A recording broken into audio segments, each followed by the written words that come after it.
Il y a derrière moi une belle et grande bibliothèque que je chéris de tout mon cœur. Et qui est pleine à craquer.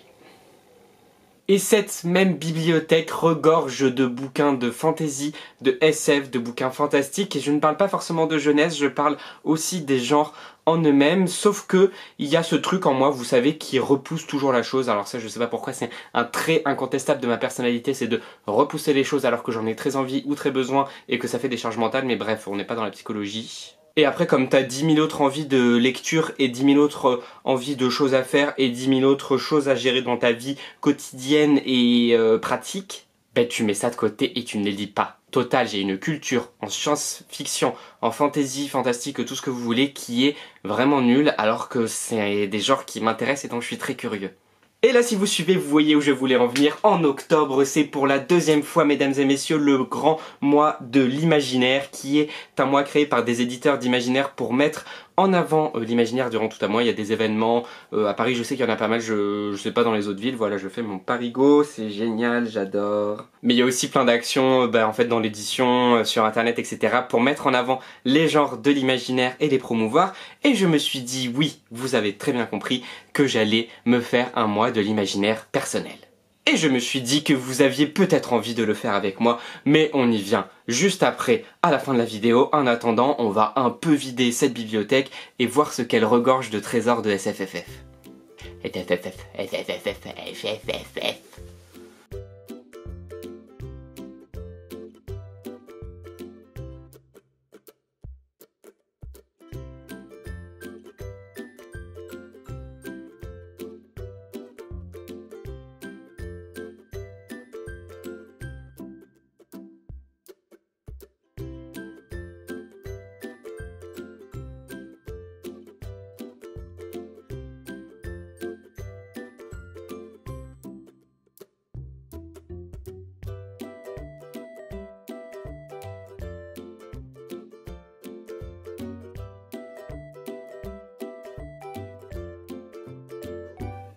Il y a tellement de bouquins que j'ai sortis que j'ai du mal à me faire une place à côté d'eux en fait. Parce qu'en fait, pour être vraiment clair, je me fixe pendant le mois d'octobre, donc le mois de l'imaginaire, le challenge de ne lire que de l'imaginaire, sauf 1 ou 2 ou 3 livres. Voilà, j'étends, mais que j'aurais besoin de lire pour le prochain enregistrement de l'émission de la bouquinerie jeunesse, qui est l'émission de radio à laquelle je participe un dimanche par mois sur Radio Campus Paris. Je pense que là je vais trier, genre faire plusieurs piles, parce que je pense qu'il y a des choses, enfin là il y a... Je sais pas combien il y a de bouquins, il y en a à mon avis 30, 40 ou quelque chose comme ça. Et je n'aurai clairement pas le temps de tout lire en un mois. Et c'est un peu compliqué parce que du coup, imaginaire ça peut être énormément de choses. Donc j'essaie de trouver des trucs qui étaient vraiment fantastiques, fantasy ou SF. Et du coup j'ai pris autant les trucs qui étaient purement SFFF que les trucs qui étaient SFFF mais en jeunesse. Donc on a de Charlie et la chocolaterie, je me suis dit que c'était du fantastique, là c'est vraiment jeunesse SFFF, c'est pas forcément ce que j'ai le plus envie de lire. Un classique de dystopie ado, pas mal, pourquoi pas, mais bon c'est pas forcément le mieux à prendre. Bienvenue à Night Vale, dont Lemon June avait parlé il y a quelques mois, quelques années, je ne sais plus, qu'elle m'avait donné extrêmement envie de lire et qui est dans ma bibliothèque depuis l'escalade du livre de, je sais pas, 2016 ou quelque chose comme ça. Enfin voilà, ce serait peut-être l'occasion de le sortir justement. La suite d'À la croisée des mondes, mais ça je pense que je me le garde pour plus tard. Un truc ado, genre fantastique, c'est un peu le nouveau Harry Potter, ça peut être pas mal. De la dystopie... de la jeunesse, là c'est une histoire de pirates, une dystopie polar, je suis pas sûr que ce soit le mieux, pourquoi pas, Rouille de Floriane Soulas, que vous connaissez sans doute. Le dernier Alex Cousseau qui est de la SF, alors j'ai une amie, Lucille de la Ronde des Livres, qui l'a détesté alors qu'elle adore cet auteur, mais pourquoi pas, je vais mettre sur la pile des pourquoi pas. Ma priorité les gars, c'est L'Anti-Magicien de Sébastien de Castel chez Gallimard Jeunesse, dont on m'a dit le plus grand bien et qu'il faut absolument que je lise ce mois-ci pendant le mois de l'imaginaire. Je le mets sur ma pile, sur ma pile des priorités. De la fantaisie japonaise, si je ne m'abuse, Les Vrais Saurons, je sais pas si je vais le lire maintenant. Là pour le coup c'est purement de la fantaisie, donc je pense que je vais le mettre sur ma pile urgente, avec peut-être du Tolkien, parce que Tolkien quoi, je ne me présente plus. Là c'est un peu comme l'autre, c'est un peu de la genre anticipation, mais côté littérature. Alice au Pays des Merveilles, bon, classique. Mais je pense pas que c'est pour ce mois-ci non plus. La Horde du Contrevent qui est dans ma patte depuis bien trop longtemps. Ce serait peut-être l'occasion ce mois-ci les gars. Encore de la jeunesse, voilà, je ne sais pas. Vais-je vous répertorier tous ces livres dans la barre d'infos? Je ne sais pas, ce serait un peu beaucoup demandé. On continue avec de la SF jeunesse, là je le mets sur la pile des pourquoi pas, parce que celui-là, ben, pourquoi pas en fait. Du Karina Rosenfeld, je pense pas que j'aurai le temps ce mois-ci. Du post-apo de Taimark Le Tan, là c'est vraiment du bon post-apo je pense. Une histoire de sorcière, je crois que la couverture finale, parce que là c'est encore les épreuves non corrigées, est vraiment stylée. Mireille Youndir, donc là c'est du post-apo si je ne me trompe pas, ça pourrait être l'occasion mais je pense que ce sera pas maintenant non plus. Un bouquin que Bayard m'avait offert lors d'un événement méga stylé dont je vous parlerai peut-être un jour quand je vous parlerai de ces bouquins. Ce serait l'occasion mais vais-je avoir le temps, si... pile des pourquoi pas. Un bon Lenny Taylor, celui-là j'aimerais vraiment beaucoup lire ce mois-ci mais c'est un gros pavé.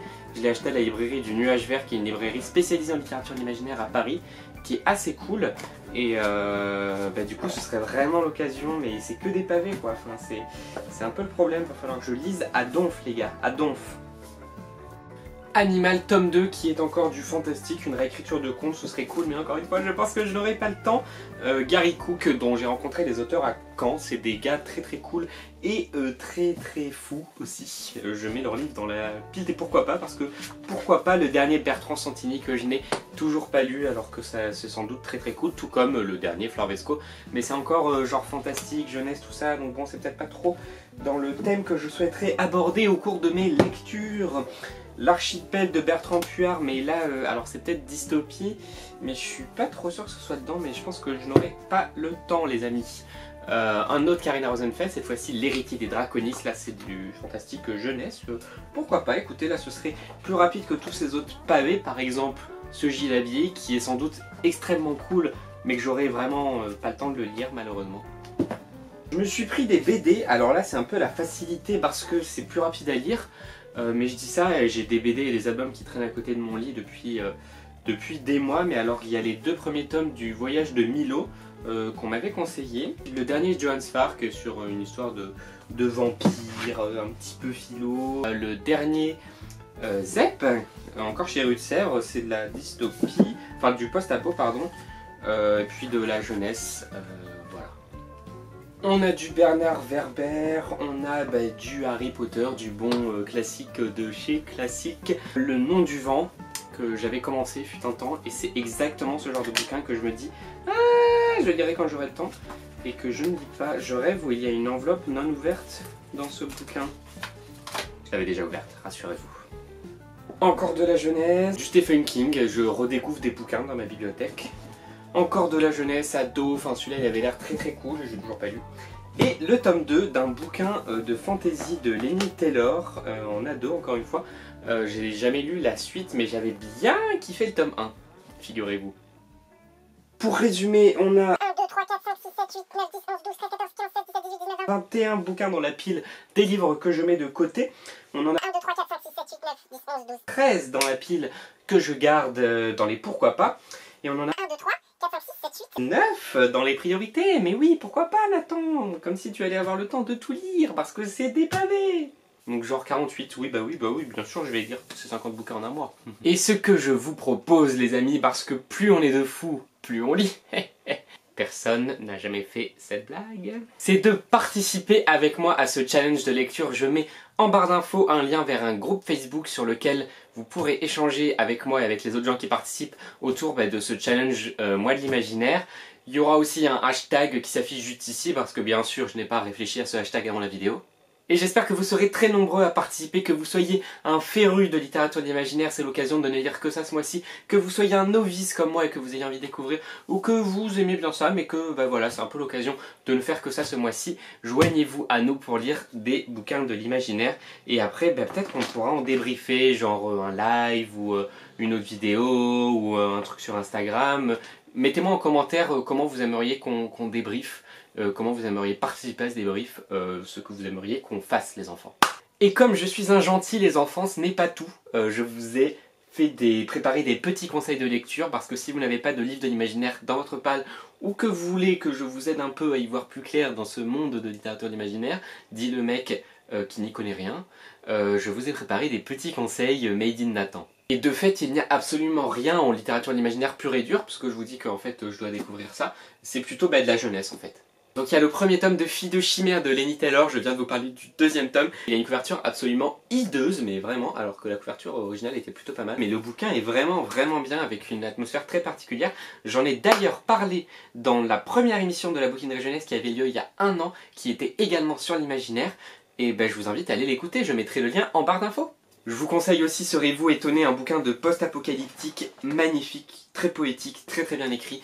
Vraiment qui fait beaucoup réfléchir sur les animaux, sur l'écologie, sur la condition humaine, et patati et patata. Mais vraiment un bouquin essentiel, c'est Sirius de Stéphane Servan qui est paru à la dernière rentrée littéraire aux éditions du Rouergue. Je lui ai même consacré une vidéo entière et c'est vraiment un bouquin à lire absolument. Et enfin je voulais terminer avec de la BD, donc là c'est genre aventure, littérature jeunesse, et en fait ça tombe bien parce que le tome 2 vient juste de sortir, et pour ma part je viens juste de le lire, c'est Bergère guerrière d'Amélie Fléché, une illustratrice de BD que j'adore, et Jonathan Garnier qui est notamment connu pour avoir coécrit Momo chez Casterman, qui a eu une pépite au Salon de Montreuil l'année dernière. Et voilà, pour l'instant il y a 2 tomes, il va y en avoir d'autres, à chaque fin de tome c'est un putain de cliffhanger les gars, arrêtez de faire ça. Et c'est de l'aventure, c'est un village où les femmes doivent se débrouiller par elles-mêmes pour défendre le village parce que les hommes sont partis à la guerre il y a fort longtemps, on ne sait même pas s'ils sont encore vivants. Donc il y a un ordre des bergères guerrières, il y a la Malbête qui est une espèce de monstre terrifiant qui surgit et qui va menacer la vie de ce village.